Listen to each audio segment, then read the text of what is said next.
The old wooden door creaked open, revealing a pair of defiant eyes that would change everything. "They think this summer of manual labor will break me," Eliza whispered directly to you, her gaze piercing through the screen. "But they have no idea what I'm capable of." If you're wondering how this standoff between a rebellious city girl and a no-nonsense farm owner transforms both their lives forever, stay with me. Like and subscribe to catch more stories that will make you question everything you thought you knew about second chances and unexpected connections. The June heat was merciless as Eliza Morgan stepped off the bus, designer sunglasses perched on her nose, looking entirely out of place on the dusty country road. At 18, she was the picture of urban sophistication, or at least, that's what she told herself as she dragged her expensive luggage through the dirt, cursing under her breath. 3 months. That's how long her parents had sentenced her to this rural purgatory after finding her passed out at a party that had made local headlines for all the wrong reasons. 3 months at her mother's childhood friend's farm to build character and learn responsibility. 3 months away from her friends, her social media following, and everything that made life worth living. The farmhouse loomed ahead, weathered but sturdy, much like the woman standing on the porch with arms crossed. Katherine Hayes, or Ms. Hayes as Eliza had been instructed to call her, was in her early 40s with sun-weathered skin and calloused hands that spoke of years of hard work. "You're late," Katherine said simply, no warmth in her voice. "Traffic," Eliza replied with a shrug, though they both knew there had been no traffic on the empty country roads. Katherine's eyes narrowed slightly. "Your room is upstairs, first door on the right. Get settled. Dinner's at 6, and tomorrow we start at 5. "In the morning?" Eliza couldn't keep the horror from her voice. "This isn't a resort, Miss Morgan. Your parents sent you here to learn a lesson." Something in Eliza snapped. Maybe it was the heat, or the exhaustion, or the humiliation of being shipped off like an unwanted package. I replied, "Then let me teach you something too, you can't force someone to change who they are." Katherine didn't flinch. "We'll see about that." That night, Eliza lay awake in the unfamiliar bed, the silence of the countryside deafening compared to the constant hum of the city. Her phone had no service, and her parents had arranged with Katherine to limit her internet access. She was effectively cut off from her world, and the realization brought unexpected tears to her eyes. Morning came too soon, announced by a sharp knock on her door. 5 minutes, Katherine called through the wood. The first day was brutal. Katherine put Eliza to work immediately, showing her how to feed the chickens, collect eggs, and clean the coop. By mid-morning, Eliza's designer clothes were filthy, her manicured nails broken, and her patience non-existent. "This is child abuse," she muttered as she hauled a bucket of water across the yard. Katherine, who was fixing a fence nearby, looked up. "You're 18. Legally an adult. And this is called work, something most people do every day without complaint." "I didn't ask to be sent here," Eliza snapped. "No, but you earned it," Katherine replied evenly. "Your choices have consequences, Eliza." That's lesson number 1. Days blurred together in a haze of chores, sweat, and resentment. Eliza learned to milk cows, tend the vegetable garden, and repair fences. Her hands grew calloused, her skin tanned, and her muscles ached in places she didn't know existed. But her attitude remained unchanged, she was determined to endure, not embrace. 2 weeks in, Eliza discovered Katherine's library. Hidden away in a small room off the kitchen, it was filled with books of all kinds, classics, modern fiction, biographies, and poetry. That night, unable to sleep, she snuck downstairs and borrowed a dog-eared copy of Pride and Prejudice. Katherine found her the next morning, asleep on the porch swing, the book open on her chest. Something softened in the older woman's expression, but she simply shook Eliza awake and pointed her toward the morning chores. "You can take any book you like," Katherine said that evening as they ate dinner in silence. "Just put it back when you're done." It was the first personal concession Katherine had made, and Eliza didn't know how to respond except with a nod. The farm had other residents that Eliza gradually became acquainted with. There was Miguel, the middle-aged farmhand who came 3 times a week and spoke little English but had a laugh that seemed to bubble up from deep within him. There was Dr. Abernathy, the local veterinarian who stopped by regularly to check on the animals and always brought homemade cookies. And there was Sadie, Katherine's border collie, who initially regarded Eliza with the same suspicion as her owner but eventually took to following her around the farm. 1 month in, disaster struck. A violent summer storm hit overnight, flooding parts of the farm and damaging the chicken coop. Eliza woke to find Katherine already outside in the rain, trying to save as many chickens as possible. Without thinking, Eliza ran out to help. They worked side by side in the downpour, moving chickens to safety, reinforcing structures, and diverting water away from vulnerable areas. By the time the storm passed, they were both soaked to the bone, exhausted, and covered in mud, but the damage had been minimized. "Thank you," Katherine said simply as they trudged back to the house. Eliza shrugged, uncomfortable with the gratitude. "I couldn't just watch from the window." "Couldn't you?" Katherine gave her a knowing look. The Eliza who arrived here a month ago might have. The comment stung because it held truth. Eliza remained silent as they changed into dry clothes and made hot tea. Later, as they sat at the kitchen table assessing the damage and planning repairs, Eliza found herself genuinely engaged in problem-solving rather than complaining. "Why do you live out here all alone?" she asked suddenly. Katherine's hands stilled around her mug. "Who says I'm alone? I have Sadie, the animals, Miguel, the land. You know what I mean." Katherine was quiet for so long that Eliza thought she wouldn't answer. "I was married once," she finally said. "David. He was a city boy, like you. Fell in love with the idea of country living, but the reality was harder than he expected. After 5 years, he went back to the city. I stayed where I belonged." The simple story held volumes of pain that Eliza could sense but couldn't fully comprehend. "I'm sorry," she offered inadequately. "Don't be. We all make choices. I chose this life, and I've never regretted it." The conversation shifted something between them. Not friendship exactly, but a mutual recognition. They were both stubborn, both wounded in different ways, both protective of their independence. As July turned to August, Eliza found herself changing in ways she hadn't anticipated. Her body grew stronger, her mind clearer without the constant distraction of social media. She began to take pride in her work, especially the vegetable garden that was now flourishing under her care. One evening, Katherine found her sitting on the porch steps, staring at her phone. "Signal's still bad out here," Katherine commented, sitting down beside her. "It's not that," Eliza said.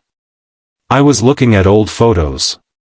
Everything seems so, I don't know, shallow now." Katherine didn't respond immediately. "Your perspective changes when your environment does. Doesn't mean your old life was wrong, just different. My parents think it was wrong. That's why they sent me here." "Your parents were scared," Katherine corrected. "That party where they found you, the ambulance had already taken 2 kids to the hospital for alcohol poisoning. They weren't punishing you, they were trying to save you." The information hit Eliza like a physical blow. "They never told me that. Would you have listened?" The question hung in the air, unanswered but understood. The next day, Katherine announced they would be attending the county fair. "The farm needs a day off, and so do we," she explained, surprising Eliza with this unexpected break in routine. The fair was a riot of colors, sounds, and smells, completely foreign to Eliza's urban experiences. They watched livestock competitions, ate fried foods on sticks, and even rode a few carnival rides. Katherine seemed to know everyone, introducing Eliza as "my summer helper" with a warmth that felt new. At the craft exhibition, Eliza was drawn to a display of handmade jewelry. The artist, an elderly woman named Ruth, explained how she used natural materials found on her property. "You have a good eye," Ruth told Eliza when she admired a particular necklace made with a polished stone. "Most young people pass right by my booth." "Everything here is real," Eliza said, surprising herself with the observation. "Not mass-produced or filtered or edited for likes." Ruth smiled knowingly. "Beauty that comes from patience and attention is different from beauty that's manufactured, isn't it?" On the drive home, Eliza was unusually quiet, processing the day and the unexpected connections she'd made with strangers who seemed to see something in her that she hadn't recognized in herself. "Katherine," she finally said, "why did you agree to take me for the summer? You must have known I'd be nothing but trouble." Katherine kept her eyes on the road, but a small smile played at her lips. "Your mother and I grew up together." "Did she tell you that?" "She mentioned you were childhood friends." "What she probably didn't mention is that I was the troublemaker. She was the good girl who kept me from going completely off the rails." Katherine glanced at Eliza. "When she called about you, I heard the fear in her voice. The same fear my parents must have felt. I figured I owed her one. So this is payback for your misspent youth?" Eliza couldn't help but laugh. "Something like that. Plus, the farm can always use an extra pair of hands." As August progressed, Eliza began to dread the approaching end of summer. The thought of returning to the city, to her old patterns and friends, created an anxiety she hadn't expected. One evening, she found Katherine at the kitchen table with farm ledgers spread out before her. "Is the farm in trouble?" Eliza asked, noticing Katherine's furrowed brow. Katherine sighed. "Not trouble exactly. Small farms are always struggling. The tractor needs expensive repairs, and I've had to put it off again." Eliza sat down across from her. "Maybe you need to diversify. The vegetables we grow are amazing. Have you thought about selling at farmers markets? Or what about farm stays? City people pay good money to experience rural life for a weekend." Katherine looked up, surprised. "You've given this some thought." "I've had time to think this summer," Eliza admitted. "And I've learned a few things about marketing from my social media obsession." They stayed up late that night, brainstorming ideas. Eliza created a basic business plan, drawing on knowledge from her business classes that she'd never bothered to apply before. Katherine listened, skeptical at first, then increasingly engaged.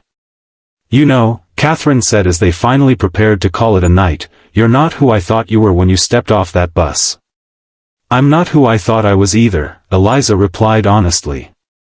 The final week of summer arrived too quickly. Eliza had helped Katherine set up a simple website for the farm and arranged for her to have a booth at the weekend farmers market in the nearest town. The first market had been a surprising success, with Katherine's organic vegetables selling out by noon. On her last full day at the farm, Eliza woke before dawn without being called. She slipped outside and walked to the hill overlooking the property, watching as the sun rose over the fields she had come to know intimately. Sadie found her there, pressing against her leg in silent companionship. "I'm going to miss this place," Eliza told the dog, her throat tight with unexpected emotion. When she returned to the house, Katherine was in the kitchen making breakfast. They ate together in comfortable silence until Katherine cleared her throat. "I have something for you," she said, sliding an envelope across the table. Inside was a check that made Eliza's eyes widen. "What's this for?" "Your work this summer. I couldn't pay you weekly like Miguel, but I've been keeping track of your hours." "I don't need this," Eliza protested. "My parents sent me here as punishment, not for a job." "You earned it," Katherine said firmly. "What you do with it is your choice." That afternoon, as Eliza packed her bags, she made a decision. At dinner, she handed Katherine an envelope of her own. "What's this?" Katherine asked. "Open it." Inside was the check Katherine had given her, along with a handwritten note outlining a business proposal. Eliza would invest her summer earnings in Katherine's farm as a silent partner, focusing on the new initiatives they had discussed. In return, she would receive a small percentage of profits and could return during school breaks to help implement their plans. "This is business, not charity," Eliza explained as Katherine read. "I believe in what we've started here." Katherine looked up, her expression unreadable. "You're going back to college in the fall. Back to your real life." "This is real too," Eliza insisted. "Maybe more real than anything I had before." The next morning, Eliza's parents arrived to pick her up. The reunion was awkward at first, with her mother anxiously searching her face for signs of resentment and her father standing back uncertainly. "You look different," her mother finally said. "I am different," Eliza acknowledged. "But not in the way you might think."